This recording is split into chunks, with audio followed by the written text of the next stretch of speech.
জলের ভোগান্তি এর মোকাবিলায় কলকাতা পুরসভার 3টি ওয়ার্ডে নতুন নিকাশি ব্যবস্থা। কাজ হবে 2 দফায়। প্রথম দফায় বীরপাড়া থেকে চিড়িয়ামোড় পর্যন্ত কাজ শুরু হবে।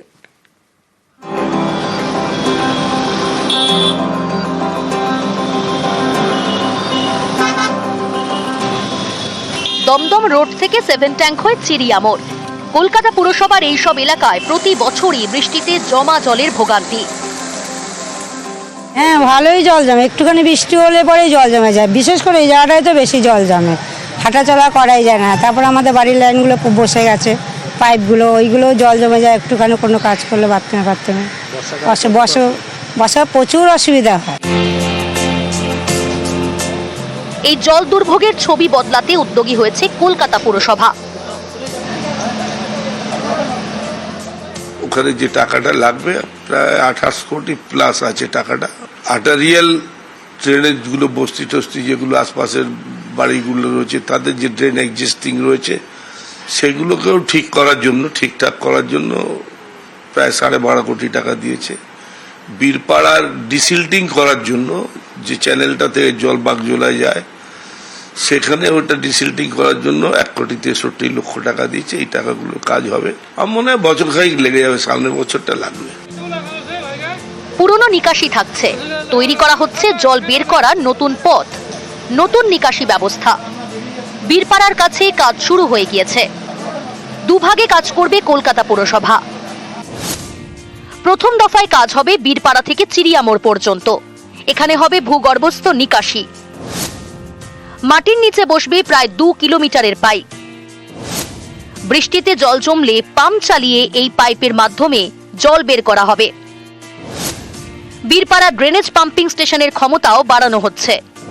এছাড়া কেষ্টপুরে বাগজোলা খালের কাছে নতুন পাম্পিং স্টেশন তৈরি করা হবে। দ্বিতীয় দফায় কাজ হবে উত্তর কলকাতার সবজি বাগান লেন থেকে দমদম রোড এবং নুনগোলা থেকে দমদম রোড।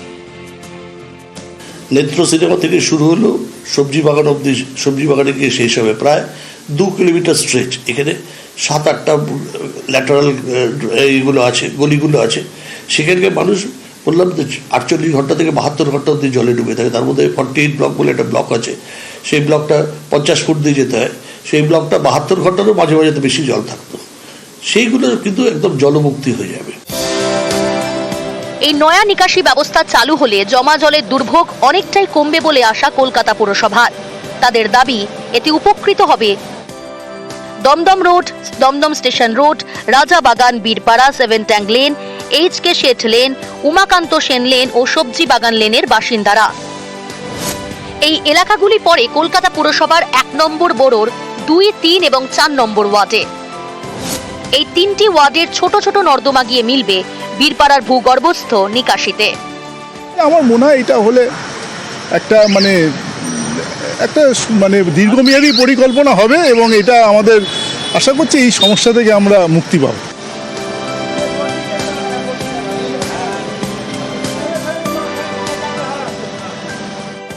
বীরপাড়া থেকে কাজ শুরু হয়েছে। এই বর্ষাতে হয়তো সবটা সফলতা না এলেও আগামী বর্ষাতে জমা জল থেকে মুক্তি পাবেন বীরপাড়া সহ দমদম রোড সহ কলকাতা পুরসভার 3টি ওয়ার্ডের বাসিন্দারা। ক্যামেরায় বিপুল ঘোষের সঙ্গে বিশ্বজিৎ সাহা, নিউজ 18 বাংলা।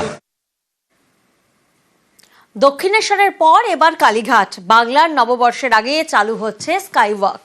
আগামীকাল আনুষ্ঠানিক উদ্বোধন করবেন মুখ্যমন্ত্রী মমতা বন্দ্যোপাধ্যায়।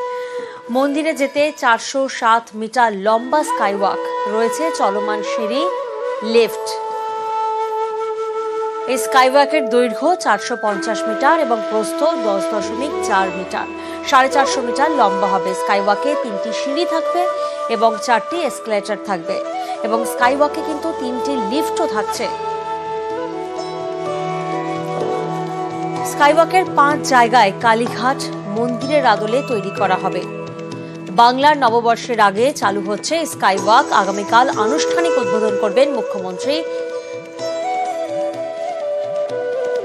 এসপি মুখার্জি রোড থেকে স্কাইওয়াক শুরু হচ্ছে।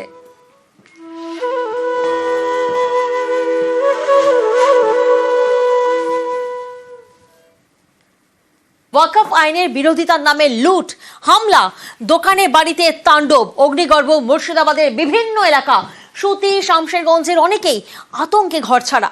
প্রাণে বাঁচতে তারা চলে গিয়েছেন মালদাতে।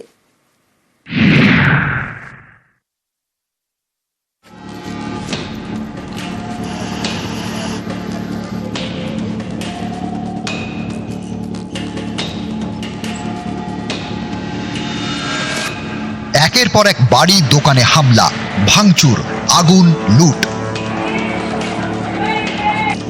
মুর্শিদাবাদের একাধিক এলাকা অগ্নিগর্ভ।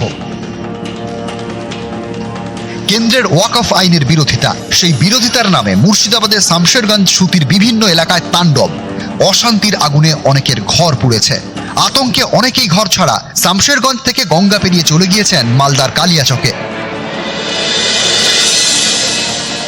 কালিয়াচকের বৈষ্ণবনগরের পারলালপুর হাই স্কুল, শামশেরগঞ্জের ঘরছাড়াদের অনেকেই এখানে আশ্রয় নিয়েছেন। কঠিন অবস্থা, আমাদেরকে বাড়িঘর পুড়িয়ে ছাড়খার করে দিয়েছে, জানে বাজে পালিয়ে এসেছি।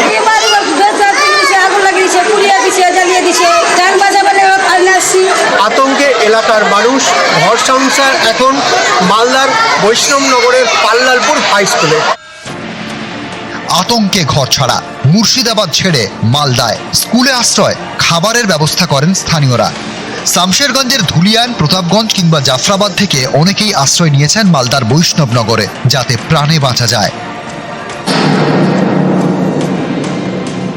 সর্বস্ব ছেড়ে চলে এসছেন? সমস্ত ছেড়ে চলে এসেছি। আর সব আগুন লাগাল যায়, কি লাগাল যায়, এখনো তো যেতে ভয় করছি, আমরা বাড়ি যেতে ভয়ই করছি। বাড়িতে এমনি আছে গরু, বাড়ি যেতে পারি না, গরুকে খাইতে দিতে পারি না, ঘর দুটো গরু আছে। তো কি চাচ্ছি, আমরা শান্তি চাই। এই বাড়ি, এই যে বাড়ির লোকেরা চলে গিয়েছে, কিন্তু ভেতরে গবাদি পশু রয়েছে, গরু ছাগল সব রয়েছে, কিন্তু তাদের খাবারের কিচ্ছু নেই। এবং এই দিকেও একাধিক দোকান দেখা যাচ্ছে পুরোপুরি ভাঙচুর করে পুড়িয়ে দেওয়া হয়েছে। শামশেরগঞ্জের একের পর এক এলাকা এখন থমথমে, অনেক বাড়িতে তালা। যারা রয়ে গিয়েছেন তাদের মনে আতঙ্ক। আমরা কি করবো বলেন তো, কোথায় যাবো আমরা, কোথায় যে আমরা থাকবো? এরকম অত্যাচার করলে আমরা কি করবো বলেন? পরিবার নিয়ে থাকতে একটুখানি ভয়, সারা রাত জেগে থাকতে হচ্ছে ফ্যামিলি নিয়ে। ঢোকার চেষ্টা করছিল, আমরা তাড়িয়েছি। সুতি শামশেরগঞ্জ দেখেছে তাণ্ডব। কোথাও দরজা ভাঙা, কোথাও জানলা জ্বালিয়ে দেওয়া হয়েছে, বাড়ির আসবাব।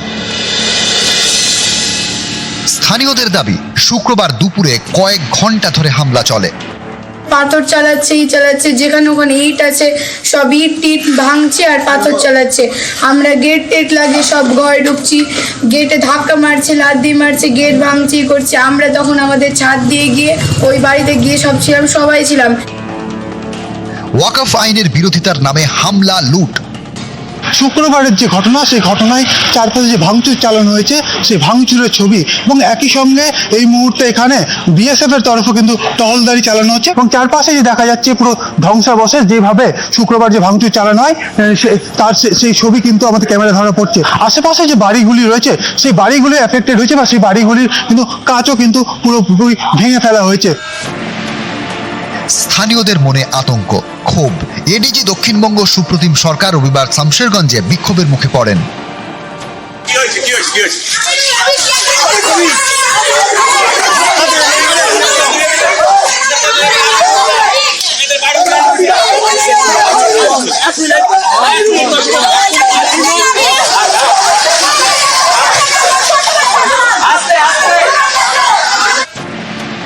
নিউজ 18 বাংলা।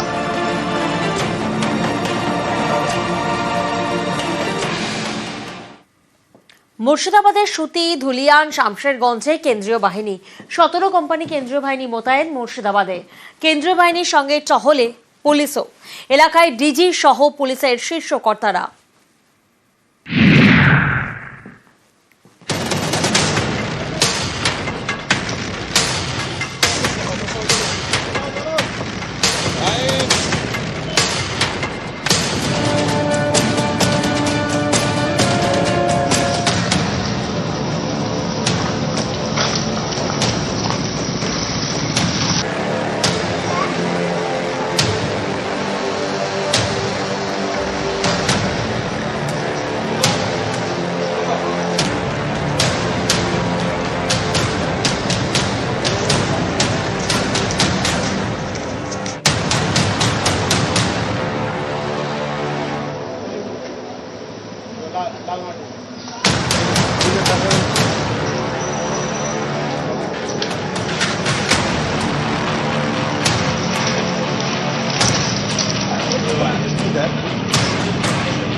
सूती और शमशेरगंज में हम लोगों ने अपने ट्रूप्स मोबिलाइज किए। हमारी 9 कंपनियां डिप्लॉयड हैं। पुलिस और प्रशासन के साथ पूरा सामंजस्य और तालमेल के साथ हम काम कर रहे हैं और हम सभी का ये प्रयास है शांति व्यवस्था जल्द से जल्द बहाल हो सके। लोग भयभीत हैं और हम उनके भय को दूर करने की कोशिश कर रहे हैं और हम ये उम्मीद करते हैं कि हम सभी के सम्मिलित प्रयास से ये स्थिति जल्द ही हम लोग नॉर्मल सी रिस्टोर कर लेंगे।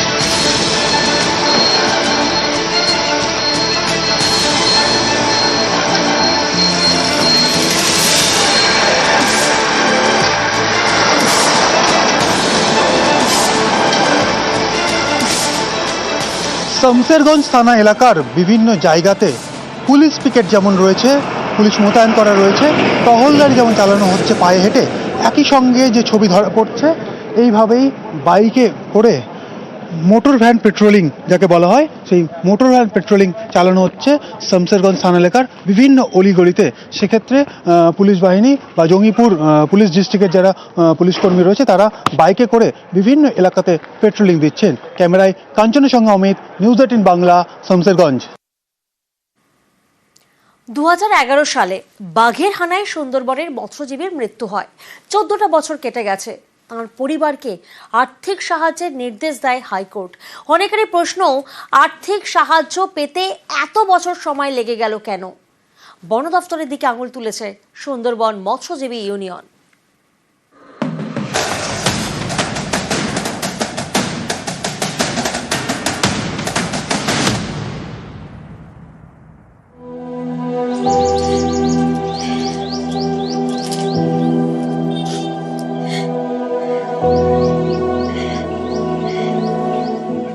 নিরাপদ মণ্ডল সুন্দরবনের মৎস্যজীবী, মাছ ধরতে গিয়ে বাঘের হানায় প্রাণ যায়। 2011 সাল, আর এটা 2025। 14 বছর পর তার পরিবারকে আর্থিক সাহায্য দেওয়ার নির্দেশ হাইকোর্টের। বন দপ্তরকে 5 লক্ষ টাকা দিতে হবে, বুধবার নির্দেশ দেয় হাইকোর্ট। মহামান্য বিচারপতি অমৃতা সিনহা তার রায়ে বলেছেন 5 লক্ষ টাকা ক্ষতিপূরণ দিতে হবে 8 সপ্তাহের মধ্যে। এটা দেবে আপনার field director, Sundarban reserve authority, chief conservator of forest, department of forest.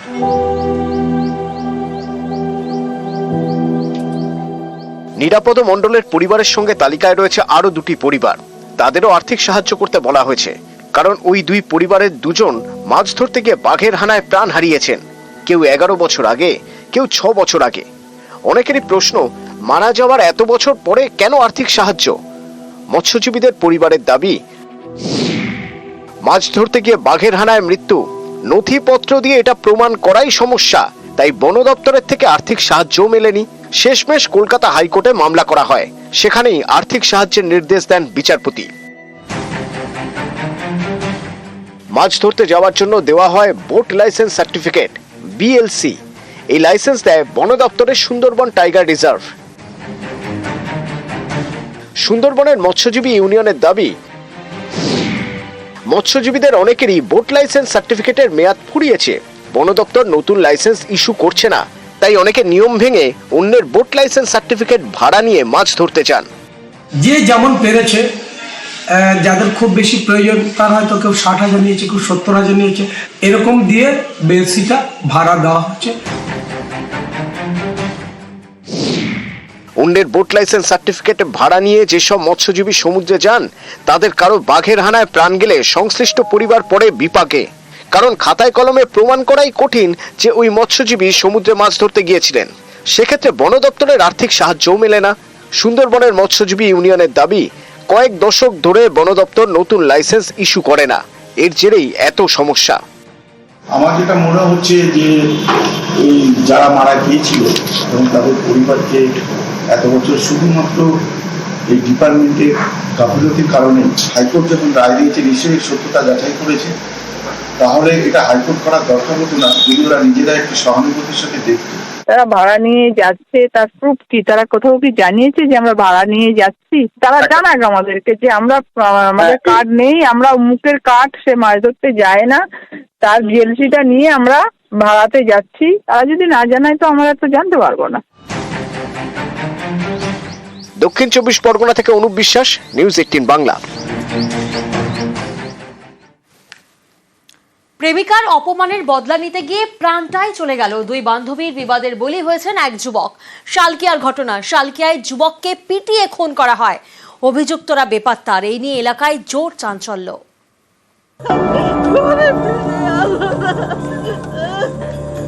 ও তো ছেলে ভালো ছিল, কোথাও আমি থাকবা তুমি। প্রেমিকার সামনে প্রেমিককে মার, আক্রান্ত প্রেমিক এবং তার বন্ধু, দুই যুবককে রাস্তায় ফেলে মার। এতে প্রেমিকের মৃত্যু, প্রেমিকের বন্ধু জখম।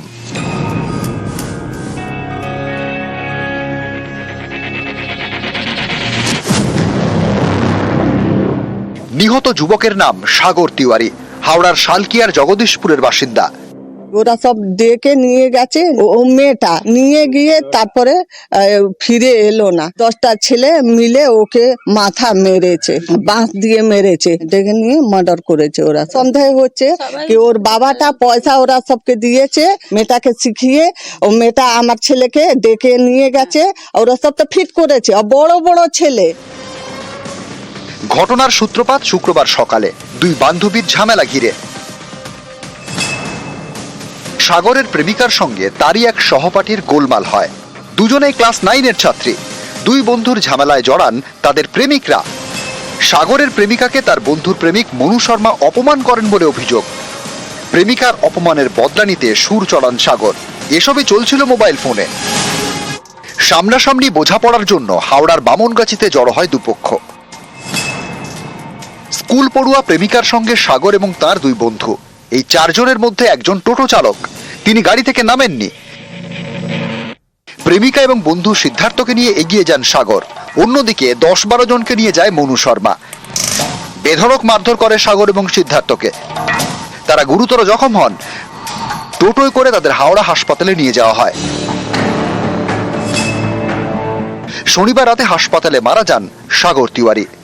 আগের ওই যে ছেলেটা মেরেছে, ওই ছেলেটা আগে ওর বয়ফ্রেন্ড ছিল, আর আমরা জানিও না যে এমনি ঝামেলা হবে বলে। আমরা বারণ করছি, আমাদের কথা শুনছেই না, আর মেয়েটা বলছে চলো ওকে মারবে, ওকে মারবে। প্রেমিকার বদলা নিতে গিয়ে খুন, এই অভিযোগে চাঞ্চল্য ছড়ায় হাওড়া শালকিয়ায়। খুনের মামলা রুজু করে তদন্ত শুরু করেছে পুলিশ। হাওড়া থেকে রাজু ভূঁইয়ার সঙ্গে দেবাশিস চক্রবর্তী, নিউজ 18 বাংলা।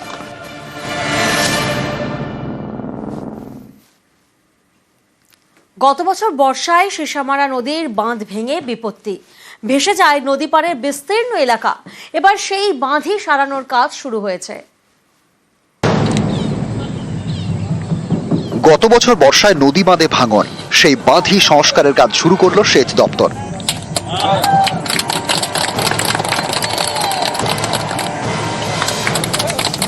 আলিপুরদুয়ার শালকুমার 1 নম্বর পঞ্চায়েত, এখান দিয়ে বয়ে গিয়েছে শীষমারা নদী। গত বছর বর্ষায় ফুঁসে ওঠে, প্রায় 340 মিটার বাঁধ ভাঙে, ভেসে যায় বিস্তীর্ণ এলাকা। নদীর আগোয়া জলদাপাড়া জাতীয় উদ্যানও প্লাবিত হয়।